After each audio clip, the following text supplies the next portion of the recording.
What's going on, everyone? It's me, DisBearity here, and today I'm here to bring you guys some news about what's going on in Baldurs Gate 3. So, just the other day, or actually, no, just yesterday, Larian Studios came out with a community post talking about how, or just really the future of what Baldurs Gate 3 will become. And so it's quite fairly interesting. Out here, I want to go ahead and read it to you guys, because I'm not ready yet myself. I just read the headline. Okay. So, one thing for sure is that Baldurs Gate 3 is honestly very successful, and I've been enjoying the hell out of it. I mean, I think it's been literally been the only game for the past month so far that's just kept me like hooked, and I feel like I have ADHD to the point where I get distracted easily, but Baldur's Gate 3 makes it just very addicting. And like I always stated, last time I had this kind of fun with a game was with Yakuza Like a Dragon. Now, enough about me giving you guys some fluff and a little bit of my history. Let's go ahead and jump on into this community post about Baldur's Gate 3. All right, now that we're in this, since launching last month, a lot of tweaks and updates can be seen in Baldur's Gate 3. Over the past few weeks, we chased down bugs, polished up some cinematics, and used your feedback to help organize thoughts and inform our plans going forward. The first major patch just launched, solving over 1,000 bugs to hopefully make Baldur's Gate 3 an even better experience, but it has still a patch designed primarily to squash bugs. So which is perfect fine. Bugs, kill them, get them out, try to make the game as perfect as you can. So it's pretty cool. We want to go further than that. We now find ourselves at a time where we're able to properly sit down and consider how to parse feedback beyond bug fixing and UX tweaks. Patch 2 is just around the corner. Well, it does include bug fixes. It also includes substantial performance improvements. For the first time since launch, perhaps more notably, we're adding better closure to the story's final act and form up a more fleshed out ending for Karlach, something many of you have been asking for. Before we get ahead of ourselves, let's take a moment to focus on a conversation some of you have been having in the background. Many points that come out of this conversation are being funneled into the umbrella term of cut content. So we thought it would be helpful to give you some clarity about as we think about the future of Baldur's Gate 3. All right, so let's go down a little bit further. We went through many different threads and reviews with our community teams, and we think we managed to truncate the discussion about cut content in Act 3 into 3 topics: performance, bugs, and the user experience. So speaking about performance here, y'all, the city of Baldur's Gate itself is ambitious, technically narrative in some scope. One of the biggest issues with creating games is that technology is always trying to keep up with your ambition. And here, we've been hit pretty hard by some setbacks. We know that Act 3's performance isn't as good as the first 2 acts. But the good news is that Patch 2 is bringing some major performance improvements to the entire game, but more specifically to Act 3, where you'll feel it the most. We'll also be working throughout September to improve the performance in Act 3 and further with new technology that's been taking a bit longer to release than we expected. Now, speaking on the bugs, we've seen your reports about Act 3, and we are frustrated as you are by bugs, spoiling the experience. So we're dedicated to solving these quickly. And as you notice by our hotfix and patch rollout, we're getting pretty fast. Our approach is that whenever blockers pop up, we either release a hotfix if a patch is not imminent, or include the fix as part of the patch. If the patch is imminent with patch 1, your experience should already be a lot better and most big issues solved by at least a workaround. Now, with patch 2, looks to further eliminate some of the major issues, including those found in Act 3. Some things that are currently being associated with cut content are actually things like companion reactions to events in the world that didn't trigger.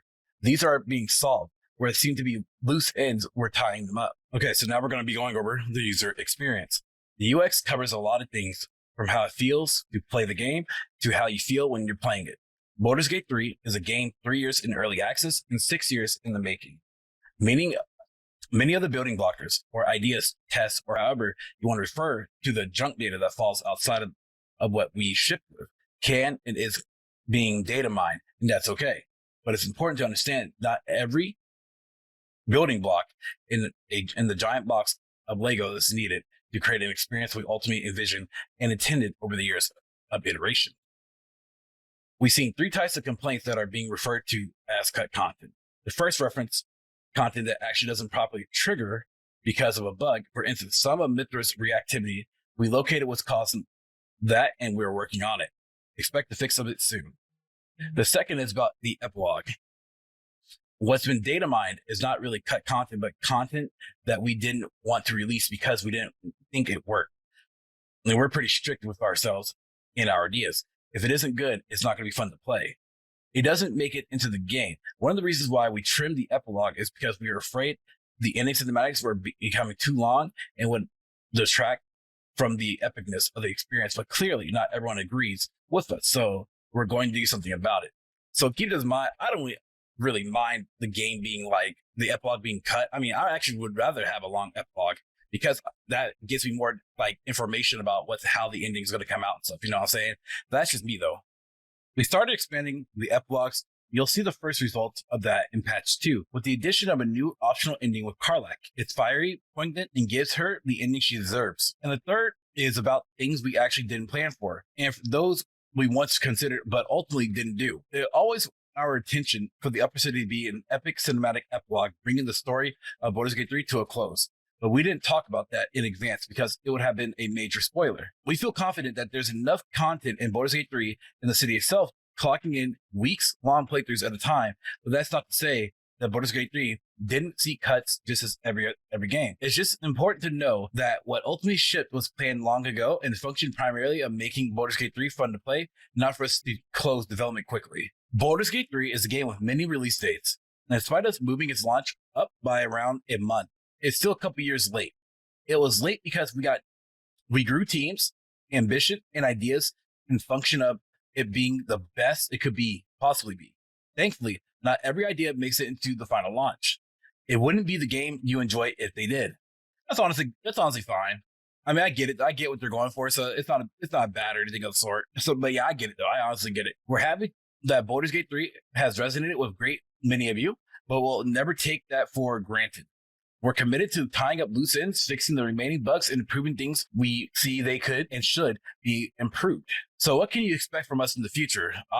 Here we go. Now, this is getting to the juicy stuff here. So first, we'll keep on monitoring what bugs you encounter. We'll make sure to patch them as fast as we can. Second, we'll start making improvements based on feedback that you're giving us.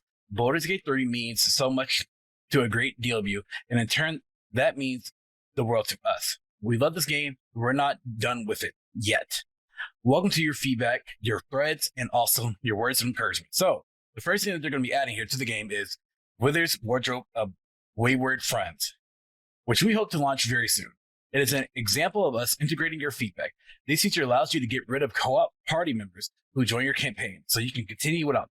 We're also working on the ability to change your character's look once you started a campaign, though we don't have a release date for that just yet. There will be more, and you can expect us to come with modding support at some point too. Once again, thank you for giving us so much feedback. It is incredible, motivating for us to that drives us to do better and better. So as you can see, there's tabs, shuffles, introduction, Wither's Wardrobe, and Wayward Friends. So you know it's crazy.